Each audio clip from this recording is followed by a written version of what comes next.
Pare, galing ako ng tupadahan eh. Ayaw kong papasukin. Bakit pare? May dala akong inahin ng manok eh. Ako po. Ayaw kong papasukin. Kasi baka daw mag-away-away mga tandang. Oo. Kakagalitan.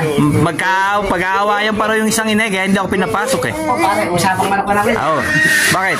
Yung bago ako punta sa sabungan, Oo. aking manok, sinundisyon ko.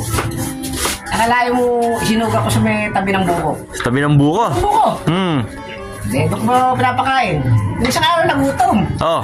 Siguro sa gutom at saka sa galit. Pinalo yung puno ng buko. Oo. Nalaglag pa rin yun. Napakalakas pumalo. Sabi ko pare, pare ako pwede na ilaban to. Kaya nalaglag na kakipukot tsaka. Ay! Pwede na yun. Para yung manok kong nilaban. Baba. Ako yung manok sa sabungan. Ano kaya eh? Abay, naputol yung leg ng manok ko. Ito eh. Iniyawan ko yung ba't yung katawan ng niladapot? Sabi ko yung ulo ng putin.